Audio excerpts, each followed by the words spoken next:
This is RealAgriculture.com Seedpod, the podcast that gives you insight into the Canadian seed industry.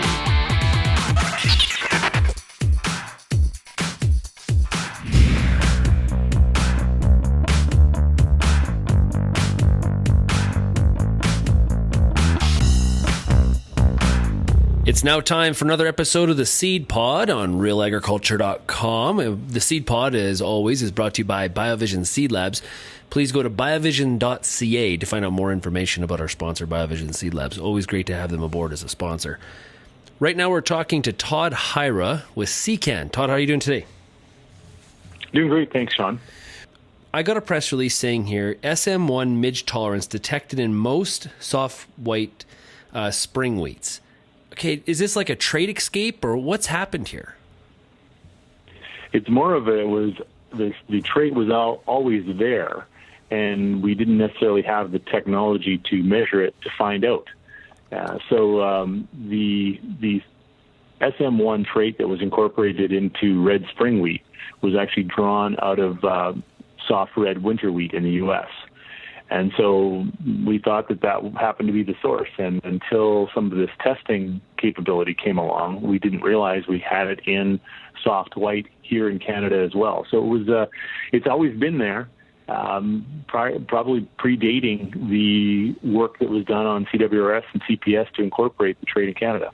So now if you're going to be seeding soft white spring, like a variety like, say, a Sedash, you need to have Refuge now too? That's the plan, but it's going to take time. The most of the products in the marketplace and coming through the pipeline contain SM1. Fortunately, one variety that is relatively widely grown is not. And so AC Andrew has been tested in the field and confirmed by marker that it does not contain SM1. So that will be the Refuge. But it's going to take some time to get it into the new varieties. We'll be incorporating that and getting that done as quickly as possible. But something like Sedash that makes up over half the acreage is going to take a few years to get the supply of Andrew into place to get that all taken care of. Okay, so SM1 is the trait that allows varieties to be midge tolerant. So anybody affected by wheat midge, and you've been buying wheat midge tolerant varieties, that it has this SM1 trait incorporated. It's as you mentioned, it's a naturally occurring trait. So what does this mean now for growers that are going to be planting or buying certified soft wheat? So for 2017, it's April. Guys are in the field, products in place. What we need to do is, as soon as reasonably possible, take steps to remediate. And so for those that have access to seed growers that may have AC Andrew on their farm, they can take those steps now, and that's what we wanted to start. It's going to take a phase-in approach for other products because Andrew's been in demand and is sold out in many areas, and it's going to take some time for those stocks to build up and to allow both seed growers as well as commercial growers some time to source some Andrew to meet those needs. Yeah, but so I'm thinking isn't the cat out of the bag here? Because I could see how this works when there's a new variety. You have a stewardship plan in place, but there's tons of common soft wheat that's all out there that has this SM1. So are people planting common seed going to be encouraged to put a Refuge in as well?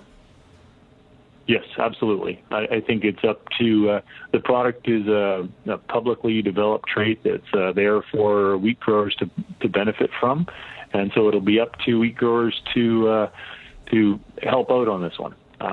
It's going to have to just appeal to everybody's good nature to do the right thing and add 10% to those products that are already in the marketplace. Okay, there's probably people listening saying, well, Todd, I got no time for this. It's spring. It's I got work to do. I got seed to put in the ground. I don't got time for this. Let's talk about the what ifs. What happens if we do not follow stewardship rules on a trait like SM1? So based on past experience and other single gene traits, resistance breaks down over a period of time. And so the models have shown that with no Refuge, 10 years would be kind of the window that we'd be looking at for resistance to start to develop. So that's the fear, is if we don't take the steps, we could develop resistance and lose SM1.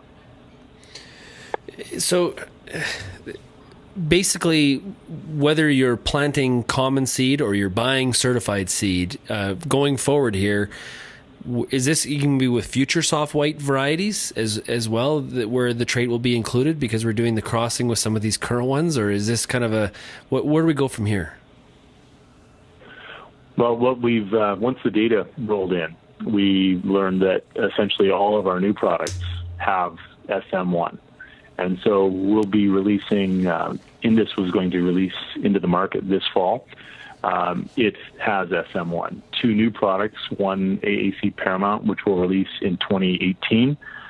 We still need to do the field data. The marker shows that it has the trait. And then a new variety of special purpose that has a soft white kernel that was also to release in 2019 has shown both in the field and in the marker to be tolerant to it has the SM1 trait as well. So essentially, Andrew is the only one that we have available right now to act as a refuge. Okay, how many acres in Western Canada are impacted by wheat midge? Do you know? It's down. The biggest area would be Saskatchewan, and I don't have a handle on it. About a third of the acres of varieties in Saskatchewan are seeded to midge-tolerant wheat. Yeah, because what some guys are going to say is they're going to be like, "Well, I'm not in a wheat midge area, so I don't need to worry about this refuge." But I'm guessing that is not likely the truth either. Yeah, midge they show up in area to area depending on the weather. And one of my experiences was with the breeders back in Winnipeg, where I didn't think this was a midge area, and back when we were first launching the products, and they said, no, it's not here. And they plucked a head off randomly out of a plot, peeled the head back, and there was midge feeding in this head south of Winnipeg. And so we never consider it. The pressure might be lower, but they're there. Okay. So, Todd, if people want more information about wheat midge or the stewardship plan, is there a website they can go to? Yeah, so we'll be getting the midgetolerantwheat.ca website fully populated with some more information. But for now, if anybody's got any questions, let me know. It's early days, so I'm working with the Canadian Seed Growers Association to develop a plan so that we can implement it for seed growers, and trying to be realistic in terms of the time frames to get this done. And it's going to take a couple of years. Also working with the provincial commission, wheat growing commissions, to share the information with producers to ensure that producers are on side. So both Alberta Wheat and Sask Wheat have been very cooperative from that standpoint as well. Well, here's a real kind of simple, important question: is how do I actually find out my refuge levels in the first place? So that too. So right now, labs have to develop a test that tests each pair of varieties. The goal is to adopt a marker, which is in the works and getting closer than ever before, that will just say, yes, you've got 90% SM1 and 10% refuge. That marker is not commercially available yet, but it's very close. Well, I'm sure our sponsor, BioVision, would love to hear from all the growers out there that are looking to get some testing done. So, hey, Todd, thank you very much for joining me today here on the Seedpod, and look forward to talking to you again in the future. And good luck with the stewardship plan here as this develops. Thanks, Sean. I'm sure we'll have some chance to talk and have some updates on this as we learn more over the next couple seasons.